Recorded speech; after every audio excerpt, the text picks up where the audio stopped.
안녕하십니까. 강영원TV 이영윤 원장입니다. 오늘 알아볼 질환은 정말 흔하게 알고 있는 허리 디스크, 요추 추간판 탈출증입니다. 오늘도 수많은 분들이 한의원에 오셔서 허리가 아프다고 말씀하신 뒤에 몇 년 전에 디스크 수술 받았었어요 라고 말씀 주시곤 하십니다. 아마 디스크가 재발해서 허리가 아프다고 생각하시니까 말씀 주시는 거라 생각합니다. 오늘 이런 부분에 대해서 말씀드려 보겠습니다. 자, 허리 디스크는 허리뼈 사이에 있는 디스크의 퇴행으로 신경이 압박되어서 염증이 생기면 허리와 다리에 통증이 생기거나 아니면 저리거나 감각이 떨어지는 그런 질환을 이야기합니다. 디스크는 섬유륜과 수핵으로 구성되는데 퇴행성 변화에 의해서 이 섬유륜이 찢어지면서 수액이 빠져나가서 신경을 누르게 되고, 누르고 있다 보면 거기서 염증이 생겨서 통증이나 저림 등의 증상이 나타납니다. 디스크의 변화는 주로 노화에 의해서 발생합니다. 그런데 과도하게 노동을 하거나 아니면 상해를 입거나 장시간 의자에 앉아 있거나 그리고 흡연에 의해서도 디스크 노화가 가속될 수 있습니다. 그러면 정확하게 디스크의 증상은 어떻게 나타날까요? 요통이 안정시에 가만히 있어도 나타날 수 있습니다. 다리로 내려가는 통증 및 저림, 감각의 저하, 근력의 약화가 나타날 수 있습니다. 디스크의 회복이 이루어지면 증상이 위쪽으로, 허리 쪽으로 집중되는 중심화가 나타나고, 악화 시에는 증상이 아래쪽으로, 점점 다리 쪽으로 퍼지는 말초화가 나타납니다. 다시 정리를 해보면 허리가 몇 년 만에 아프니까 디스크가 재발이다, 이럴 가능성이 높지는 않습니다. 물론 이제 요통을 치료하지 않으면 자세가 변형되면서 디스크가 유발될 가능성은 좀 더 높아지겠죠. 디스크의 진단은 일단 SLR 테스트, 하지 직거상 검사를 통해서 디스크가 의심되는지 여부를 판단할 수 있고요. 그 다음은 이제 엑스레이를 촬영해 보겠죠. 허리뼈의 간격이 좁아지고 퇴행성 변화 때문에 뼈에서 골극, 살짝 뼈가 자라나는 것도 관찰될 수 있습니다. 다만 엑스레이에서는 디스크가 관찰이 되지는 않습니다. 그래서 확진을 할 수는 없고요. MRI를 통해서 손상된 섬유륜과 탈출한 수액을 확인할 수 있습니다. 확진을 할 수 있다는 거죠. 근데 여기서 영상의학에 허와 실이 있습니다.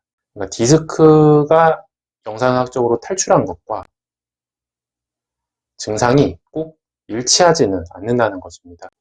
67명의 허리 통증이 없는 사람을 대상으로 한 연구에 따르면 증상이 없는데도 3분의 1은 MRI상, 디스크 이상 소견이 있었으며 60대 이하에서도 약 20%나 이상 소견이 발견되었습니다. 즉, MRI 상에서 디스크가 나온 것과 통증과의 연관성이 높다고 보기는 어렵다는 거죠. 다만 다리의 통증이나 저림이 영상의학적으로 디스크가 튀어나온 부위와 완전히 일치한다면 디스크 때문일 가능성이 높겠고, 근데 MRI상 디스크가 튀어나온 분절과 실제 통증, 저림이 다른 경우도 있거든요. 그런 경우는 디스크 때문이 아닐 가능성이 높겠죠. 한의원 치료 같은 경우는 저는 요추 디스크로 내원하신 3가지 치료를 꼭 권합니다. 디스크 같은 경우 치료 기간이 길기 때문에 치료 기간을 단축하기 위해서입니다.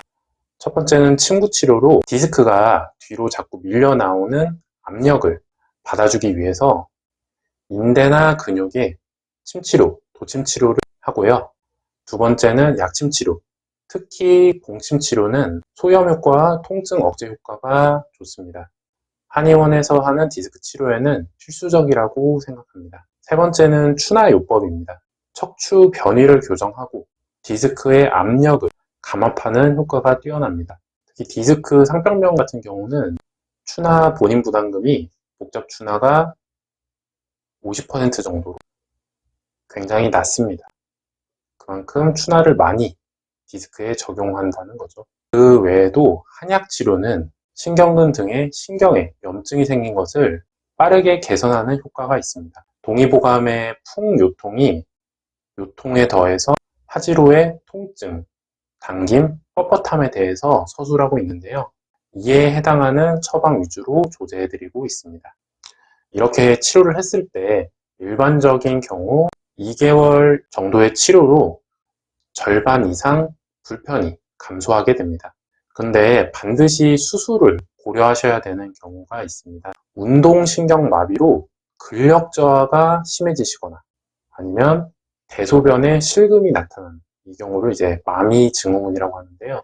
이런 경우는 수술적 치료를 받으셔야 되고 마미 증후군 같은 경우는 응급입니다. 이 외의 경우에는 보존적 치료인 한의원 치료를 해보는 것이 좋습니다. 많이들 물어보시는 디스크의 생활 관리는 어떻게 해야 될까요? 오래 앉거나 앞으로 이렇게 숙이는 동작을 피합니다. 특히 이렇게 비틀면서 앞으로 숙이는 이런 동작은 금하시는 게 좋습니다. 그리고 통증이 심할 때는 누워서 쉬시는 것이 좋습니다. 물건을 들어 올릴 때는 허리를 숙이지 마시고 무릎을 굽히는 연습을 하셔야 합니다. 허리에 체중이 실리는 웨이트라든지 달리기라든지 이런 운동은 일정 기간 금하시는 것이 좋습니다. 또 걷기 운동도 문제가 되는 경우가 있기 때문에 충분한 치료와 재활이 이루어진 후 한의사의 조언에 따라서 운동을 다시 시작하시는 것이 좋습니다. 허리 디스크는 정말 참 많이 들어본 질환인데 그러다 보니까 디스크인지 정말 확인이 안 된 상태에서도 환자분 스스로 미루어서 나는 디스크구나 라고 짐작하게 됩니다. 그런데 앞서도 말씀드렸듯이 MRI 영상이 없으면 확진을 하기가 어렵고 그리고 또 MRI상 디스크 소견이 나왔다고 해서 지금 현재 통증이 반드시 그것 때문에 나타나는 것도 알 수 없습니다. 그러니까 엑스레이만 찍어보고 오셔가지고 척추관절이 좁아서 디스크 끼가 좀 있대요 라는 말씀을 정말 많이 듣는데요. 사실 치료를 해보면 진짜 디스크가 아닌 경우가 정말 많거든요. 이상근 증후군이라든지 말초신경 포착이라든지 꼭 내원하셔서 증상 자세히 말씀 주시고 이학적 검사 받으시고요. 만약 미리 촬영하신 영상 자료가 있다면 한의원에 내원하실 때 같이 가져가시는 것이 진료 받으실 때 도움이 될 것 같습니다. 시청해주셔서 감사합니다.